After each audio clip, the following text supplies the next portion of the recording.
Olá pessoal, tudo bem? Hoje nós vamos dar continuidade ao conteúdo do recurso especial do recurso extraordinário.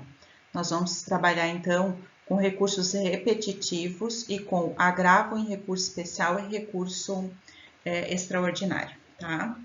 Então, esse conteúdo dentro do Código de Processo Civil, ele está no artigo 1036 até o artigo 1041. E o agravo em RESP e agravo em RE no artigo 1042 e os parágrafos desse artigo. Como eu comentei com vocês em aulas anteriores sobre recurso especial e recurso extraordinário, sempre que nós formos nos utilizar desses recursos, nós temos que observar o que está no Código de Processo Civil e também o que está no regimento interno, ou do STJ, se for recurso especial, ou do STF, se for recurso extraordinário. A ideia, portanto, da existência desses recursos repetitivos é diminuir o número de recursos nos tribunais superiores, versando sobre a mesma matéria, né? E a outra ideia é ter uma padronização dessa matéria nos tribunais superiores. Então, quando chega um recurso especial lá no STJ, para que aquele recorrente tenha a mesma decisão daquele outro recorrente que tratou da mesma matéria. Porque os tribunais superiores, eles têm uma das finalidades de padronização do entendimento das matérias a nível nacional. Então, as matérias infraconstitucionais federais fica a cargo do STJ e as matérias constitucionais fica a cargo do STF. Então, essa é a função desses dois tribunais, a unificação do entendimento sobre determinadas matérias, para que uma pessoa não venha em juízo reclamar algo, um ganha e a outra venha reclamar a mesma coisa e acaba não ganhando. Então, a ideia é justamente a padronização desses entendimentos. Esses recursos repetitivos, eles são cabíveis tanto no recurso especial como nos recursos extraordinários. Então, nós temos as duas possibilidades. O artigo 1036, no caput, ele é bem claro. Sempre que houver multiplicidade de recursos extraordinários ou especiais, com fundamento em idêntica questão de direito, haverá afetação para julgamento de acordo com as disposições dessa subseção, e aí continua o artigo. Então, aqui já dá para a gente verificar que ele é cabível tanto de RESP como também do recurso extraordinário. E como eu falei, eles têm a finalidade de diminuição dos processos nos tribunais da matéria, quando nós temos então um mesmo conteúdo sendo abordado em vários recursos. Para a gente entender um pouquinho onde que nós estamos, nós temos o recurso de apelação, que vai ser julgado ou no Tribunal de Justiça de Estado ou no Tribunal Regional Federal, dependendo se é Justiça Federal ou se é Justiça Estadual. Muito bem. Desse recurso de apelação, nós vamos ter um acórdão, certo? E desse acórdão vai ser cabível no prazo comum de 15 dias o recurso especial e o recurso extraordinário. Então, o protocolo do recurso especial do recurso extraordinário, ele é feito no tribunal de origem. Qual é o tribunal de origem? O tribunal onde o nosso processo está. E onde que o nosso processo está? Onde nós acabamos de falar, ou no Tribunal de Justiça de Estado ou no Tribunal Regional Federal. Então, a interposição do recurso especial do recurso extraordinário, ele vai ser feito perante o presidente ou vice-presidente do Tribunal de Justiça recorrido ou do Tribunal Regional Federal recorrido. Ok. Quando esse recurso, então, ele é protocolado nesses tribunais, o presidente ou vice-presidente, ele tem como finalidade verificar, numa decisão monocrática, se existem outros recursos que estão tramitando nesse tribunal e que tratam da mesma matéria. Então, se nós pegarmos lá a decisão monocrática que vai ser emitida por esse relator, né, por esse presidente ou vice-presidente, lá no artigo 1030, no inciso 4, diz que cabe a ele selecionar o recurso como representativo de controvérsia constitucional ou infraconstitucional nos termos do parágrafo 6º do artigo 1036. Ou seja, o que eles estão falando aqui?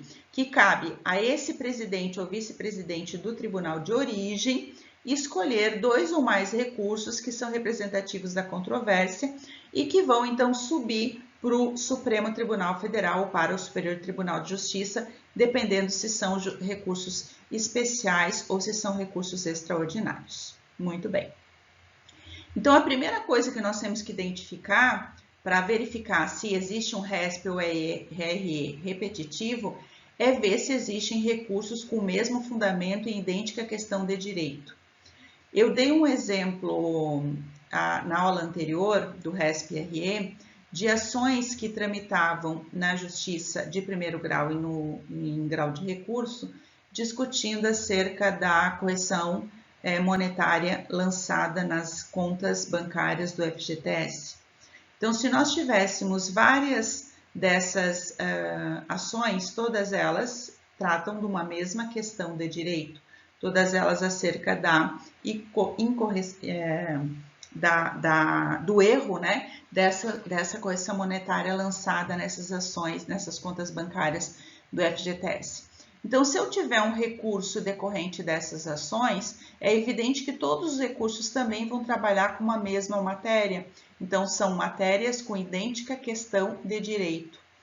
A ideia é, protocolei o meu recurso especial no TJ ou no TRF, o presidente ou vice-presidente vai verificar dentro daquele tribunal se existem outros recursos tratando com a mesma matéria e vai então pedir a união de todos esses recursos que têm uma mesma identidade. Então, quem faz essa escolha, né, dos recursos que têm identidade de tratamento de questão de direito é o tribunal de origem, não é o STJ e não é o STF.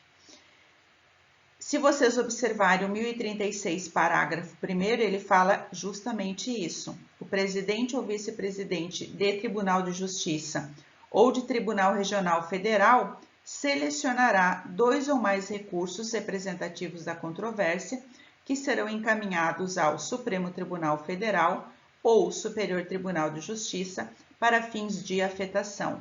Então, escolhe 2 ou mais recursos representativos da controvérsia.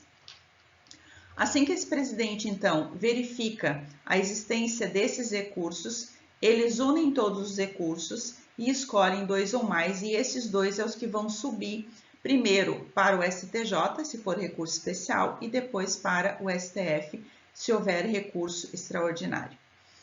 Essa escolha, ela é feita de forma aleatória, né? Eu escolho 2 ou mais recursos de forma aleatória, e a quantidade de recursos que vão ficar paralisados no tribunal de origem vai depender da qualidade de análise desse tribunal. Ou seja, se eu tenho um tribunal de justiça, um tribunal regional federal bem informatizado, eles conseguem detectar de forma muito mais rápida a existência de recursos que possuem essa idêntica questão de direito.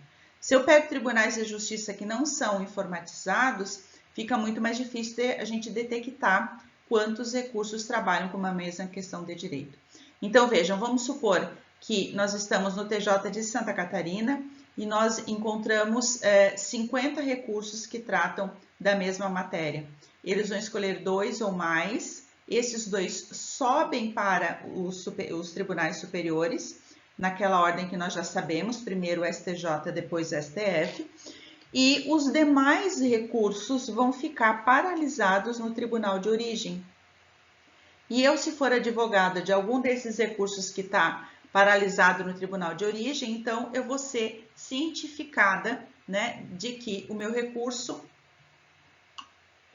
trata-se de um recurso repetitivo e que eu vou, então, esperar o julgamento daqueles 2 ou 3 ou 4, enfim, ou mais recursos que subiram para os tribunais superiores para serem julgados. A ideia é, o julgamento que for feito naqueles recursos vai valer para esses recursos que ficaram paralisados no tribunal de origem. Muito bem. Então, separamos 2 recursos, os outros vão ficar suspensos no tribunal de origem. Sobe primeiro o recurso especial para o STJ. O STJ, então, recebe esses recursos representativos da controvérsia, nós chamamos esse nome para eles, e vai proferir uma decisão de afetação. O que é essa decisão de afetação? Essa decisão de afetação é quando o Tribunal Superior ele vai delimitar qual é a matéria que vai ser abordada no julgamento desse recurso repetitivo e qual é a delimitação dessa matéria para que ela passe a valer para os outros recursos que ficaram na origem. E vamos supor que o meu recurso, por exemplo, ficou sobrestado no Tribunal de Origem, escolheram 2, subiram para o Tribunal Superior, esse Tribunal Superior recebe e profere essa decisão de afetação, ou seja, delimitando qual é a matéria que vai ser tratada nesse recurso e que vai valer para os recursos que ficaram paralisados. E eu verifico que o meu recurso ele está fora, ou seja, ele trata muito mais do que aquilo que foi delimitado nessa decisão de afetação. Aí eu posso fazer então um requerimento para esse presidente ou vice-presidente do Tribunal de Origem que deixou o meu recurso sobrestado, comprovando que o meu recurso fala mais do que está estabelecido nessa decisão de afetação. E aí o presidente ou vice-presidente pode dar andamento ao meu recurso, liberando ele do julgamento desses recursos repetitivos. Meus caros, se tiver RESP, se tiver RE, tudo primeiro vai ser resolvido no STJ, como eu já falei, né? Faz a decisão de afetação, julga aqueles recursos que subiram, fica tudo certinho. Se tiver RE, vai para o Supremo Tribunal Federal. A primeira coisa que vamos analisar daí vai ser se há ou não há repercussão geral para aquele recurso extraordinário, porque se não tiver repercussão geral, morre. Tanto os 2 que subiram ou mais e aqueles que ficaram sobrestados não vão ter andamento. E se passar pelo crivo da existência de repercussão geral, o STF agora vai proferir decisão de afetação e vai julgar esses recursos. Então, como eu falei, tudo primeiro acontece no STJ e depois tudo acontece no STF. Os recursos eles não andam separadamente, eles ficam dentro de um mesmo processo e eles andam sempre em conjunto. Isso é importante a gente observar, tá? O artigo 1037 que eu coloquei ali, ele traz o que deve conter essa decisão de afetação. Então, aquela decisão que vai delimitar a matéria que vai valer para todos os outros recursos que ficaram sobrestados no Tribunal de Origem. Então, colocando lá, inciso 1, identificará com precisão a questão a ser submetida a julgamento. 2, determinará a suspensão do processamento de todos os processos pendentes, individuais ou coletivos que versem sobre a questão e tramitem no território nacional. Então, uma das características também do recurso repetitivo é verificação de outros recursos a nível nacional que tratam da mesma matéria e o STJ, o STF, pode intimar os tribunais de origem de outros estados, não só nesse nosso exemplo aqui de Santa Catarina, bem como as ações de primeiro grau. Então, olha como é abrangente o julgamento de um recurso repetitivo como esse. Poderá requisitar aos presidentes ou aos vice-presidentes dos tribunais de justiça ou dos tribunais regionais federais a remessa de um recurso representativo da controvérsia. O que seria isso? Nessa decisão de afetação, o presidente ou vice-presidente pode pedir para subir outro recurso, porque ele achou, às vezes, os recursos que subiram um pouco insuficientes no debate da matéria. Então, eles podem pedir, escolher que o presidente do Tribunal de Origem escolha outros recursos e manda, então, outros recursos para que eles possam analisar melhor o pedido das partes. Então, isso é a decisão de afetação. Delimita a matéria, a questão que vai ser julgada, pode determinar a suspensão a nível nacional, tanto de ações de primeiro grau como de recursos, e poderá pedir, então, a remessa de outros recursos para complementar aqueles que já subiram para o Tribunal Superior. Muito bem.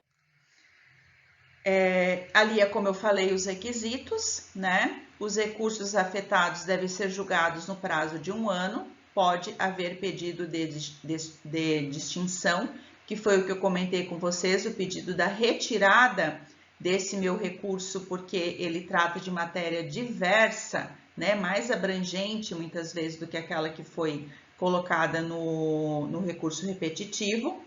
Então, o parágrafo 9º do 1037, ele fala, demonstrando distinção entre a questão a ser decidida no processo e aquela a ser julgada no recurso especial extraordinário afetado, a parte poderá requerer o prosseguimento do seu processo.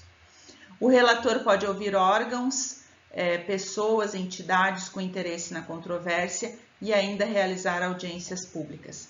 Então, para o julgamento desse recurso repetitivo, dependendo da matéria que vai ser tratada, nós podemos pedir a realização de audiências públicas para ouvir especialistas, né, sobre o tema.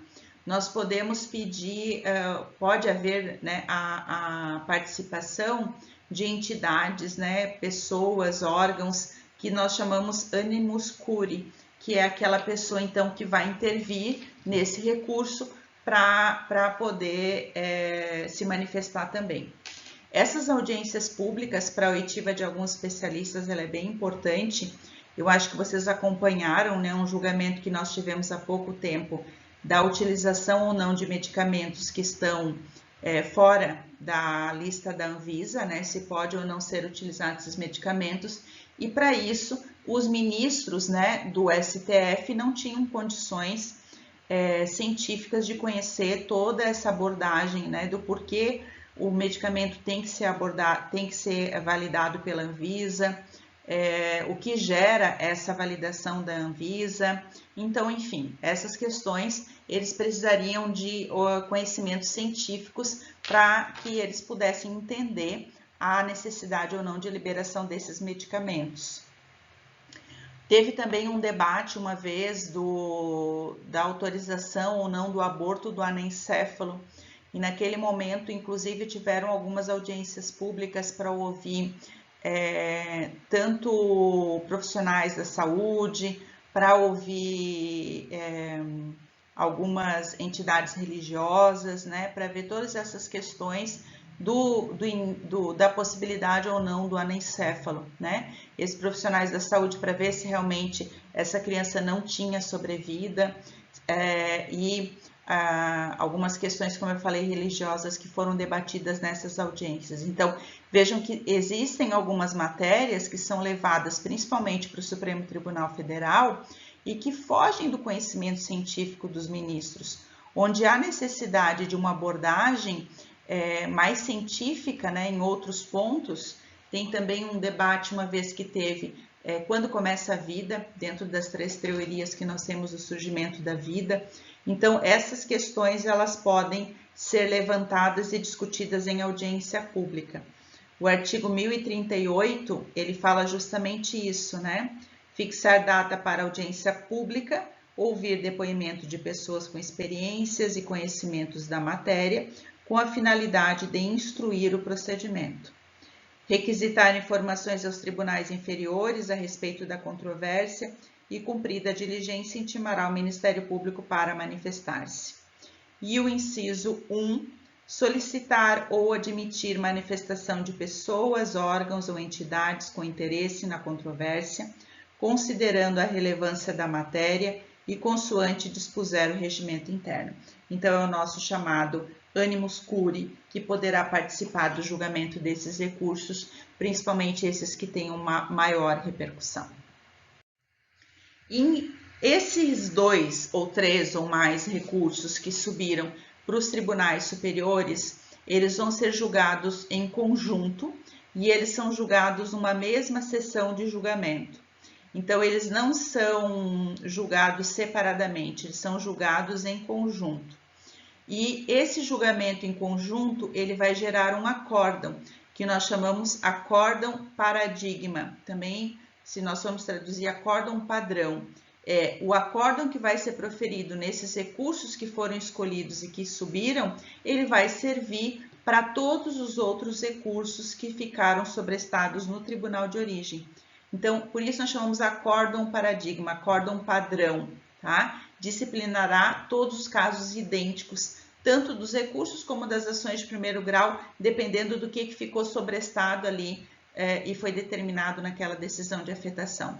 Então, primeiro, TJ ou TRF recebe, analisa se tem essa matéria repetitiva ou não, sobe primeiro para o STJ, faz a sua decisão de afetação, audiência pública, amicus curiae, participa todo mundo, julga o recurso especial. E nós temos então um acórdão paradigma para esse recurso especial, que vai valer para todos os outros recursos especiais que ficaram paralisados na origem. Depois que julga no STJ, se tiver recurso extraordinário repetitivo, sobe tudo para o STF. Primeiro analisa a repercussão geral, se tiver repercussão geral, faz a decisão de afetação no recurso extraordinário. Fizemos todo aquele procedimento, audiência pública, participação de amicus curiae. Depois, fizemos então o julgamento do recurso extraordinário e temos um acórdão paradigma para o recurso extraordinário. Então, na verdade, se tiver interposição dos dois, eu vou ter um acórdão paradigma para cada um deles.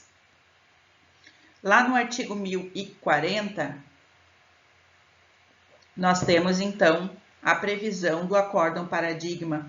Publicado o acórdão paradigma, daí tem os procedimentos que vão existir para esse acórdão, então, que vai ser proferido nesses recursos aqui.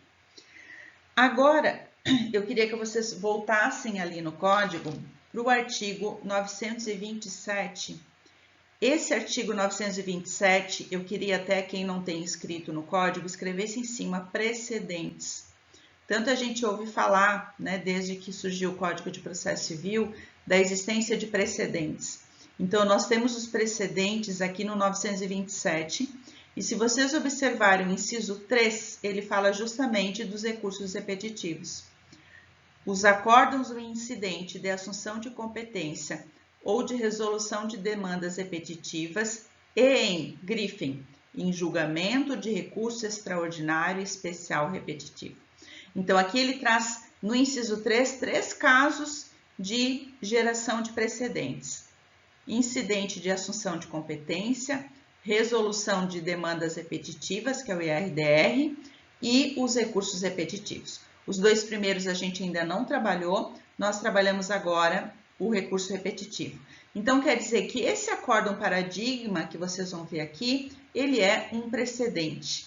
Esse acórdão, o que for discutido nesse acórdão, vai valer lei para outros processos que venham a surgir após o julgamento desse recurso, então, e ele vai ter que ser aplicado em todos esses discussões que surgirem. Então, é o que nós vimos, precedente, ele passa a ser, então, lei entre as partes, né? Ele tem força de lei. E, portanto, ele vai poder surtir efeito em outros recursos que surjam posteriormente. Tá ok? Então, aqui nós vimos o conteúdo para entender um pouquinho essa figura do recurso repetitivo. E ainda, então, continuando o nosso conteúdo, nós vamos trabalhar com recurso que se chama agravo em RESP ou agravo em RE. Meus caros, vocês lembram que nós já abordamos o recurso de agravo interno. O recurso de agravo interno é um recurso cabível de decisão monocrática. Na verdade, é o recurso de qualquer decisão monocrática, seria o agravo interno. Só existe uma decisão monocrática que não permite o agravo interno, e ela está lá no artigo 1029, lá no seu inciso 5. Realizar o juízo de admissibilidade ser positivo, eu estou falando aqui, esse 1029, inciso 5, só para localizá-los, eu estou na decisão monocrática do presidente ou vice-presidente do TJ do TRF no recebimento do RESP e do RE.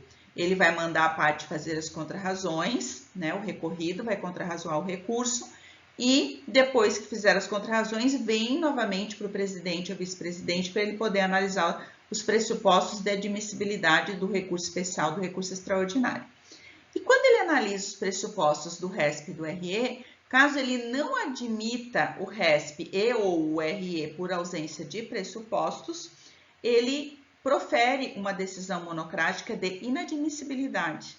E nesse caso, então, ele tranca o meu recurso especial extraordinário no tribunal de origem. Ele não vai subir para os tribunais superiores, ele vai morrer ali no tribunal de origem. Então, se vocês pegarem o 1029, lá no inciso 5, ele fala isso. Realizar o juízo de admissibilidade, se positivo, remeter o feito ao Supremo Tribunal Federal ou ao Superior Tribunal de Justiça, desde que o recurso ainda não tenha sido submetido ao regime de repercussão geral ou de julgamento de recursos repetitivos. Nesse caso aqui eu já tenho precedente, daí eu já posso fulminar esses recursos novos, né? O recurso tenha sido selecionado como representativo da controvérsia ou o tribunal recorrido tenha refutado o juízo da retratação. Então, quando eu falo realizar o juízo de admissibilidade, é juízo de admissibilidade do RESP ou do recurso extraordinário. Então, aqui eu tenho uma decisão monocrática proferida pelo relator, que vai, por exemplo, dizer que o meu RESP não vai seguir porque não vê nenhuma infração da lei infraconstitucional. Meu RESP não vai prosseguir porque ele é intempestivo, porque a parte não é legítima, ou seja, dentro daqueles pressupostos gerais que nós já trabalhamos. Lembrando que o requisito da repercussão geral do recurso extraordinário não é analisado no tribunal de origem. A repercussão geral do RE só é analisada pelo pleno do Supremo Tribunal Federal, então pelos 11 ministros. Não é nesse momento que o presidente ou vice-presidente do tribunal de origem vai analisar esse requisito, tá? Lembrando disso, portanto. Agora vamos lá então no 1042. Cabe agravo contra a decisão do presidente ou do vice-presidente do tribunal recorrido que inadmitir recurso extraordinário ou recurso especial. Ou seja, nós já vimos que quando eu uso o termo inadmissão seria não dar andamento ao recurso por ausência de pressupostos recursais. Lembram? Quando eu falo em provimento, eu estou falando do mérito do julgamento daquele recurso.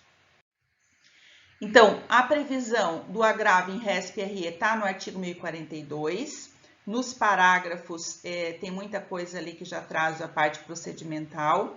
Mas o que não estiver nisso aqui, mais uma vez eu digo, eu vou ter que pegar o regimento interno do TJ ou o regimento interno do STF para poder, então, verificar. O prazo para interpor é 15 dias. Lembra que eu só vou ter prazo diferenciado para os embargos de declaração. Todos os outros nós temos o prazo comum de 15 dias. Vou interpor perante o presidente ou vice-presidente do TJ ou do TRF, porque o meu recurso ele vai estar nesses tribunais. Lembra que foi o presidente ou vice-presidente que não admitiu. Então, eu vou protocolar o agravo. E assim, gente, se eu fizer um agravo para RESP e se eu fizer 2 recursos e os 2 não forem inadmitidos, eu faço um agravo para RESP e um agravo para RE. São 2 agravos separados com fundamentação diferente. Um com base em matéria infraconstitucional, o outro com base em matéria constitucional. Então, como eu tenho interposição perante o presidente ou vice-presidente do tribunal de origem, que é onde a gente está aqui, eu vou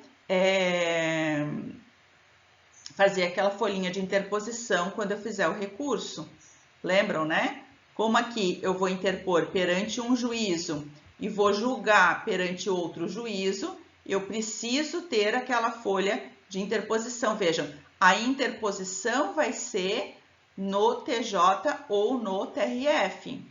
Só que o julgamento vai ser feito no STJ ou no STF. Então, interposição perante um juízo e julgamento perante outro juízo, eu vou ter que ter a folha de requerimento.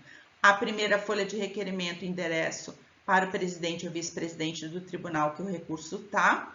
E a segunda folha, que são das razões do agravo, eu vou falar do STJ, eu vou endereçar para o STJ, no agravo em RESP, e para o STF, o agravo em RE.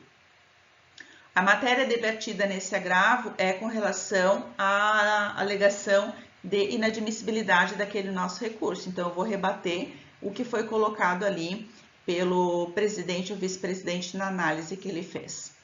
Não tem pagamento de preparo, então o próprio Código de Processo Civil ele fala que não tem pagamento de preparo, portanto o regimento interno também não vai poder colocar esse preparo, né? Fica fora. Nas razões, eu devo demonstrar expressamente a tempestividade do agravo e a distinção do seu caso com o precedente invocado. Pode ser julgado conjuntamente com RESP-RE e, se houver interposição conjunta de RESP-RE, deve ser feito um agravo para cada recurso não admitido. Então, são duas peças separadas para cada um dos recursos, tá? Então, essa distinção do caso do precedente invocado é quando eu li lá no artigo 1030, que fala que também pode ser inadmitido meu RESP-RE quando eu digo que esse meu RESP, quando o presidente, né, ou vice-presidente do tribunal fala que esse meu RESP já teve matéria tratada em outro julgamento de recurso repetitivo. Então, é claro que o meu agravo em RESP-RE vai versar tentando comprovar que o meu caso é distinto daquele que foi julgado em recurso repetitivo. Então, essa é a ideia, né? Ou eu vou demonstrar a presença de pressupostos, foi essa a razão da inadmissibilidade, ou eu vou falar da distinção do meu caso com relação ao precedente invocado, falando que o meu caso está fora, não é totalmente igual àquilo que foi tratado. Então, dependendo do que gerou a inadmissibilidade, eu vou fazer os fundamentos do meu agravo em RESP-RE. Meus caros, hoje é o que a gente tinha para falar, tá? Depois nós vamos, claro, dar continuidade o próximo recurso que nós vamos debater se chama embargos de divergência, que é a sequência, então, desse recurso especial, desse recurso extraordinário, mas nós vamos abordar isso num outro momento, tá certo? Um grande abraço para todos e fiquem bem.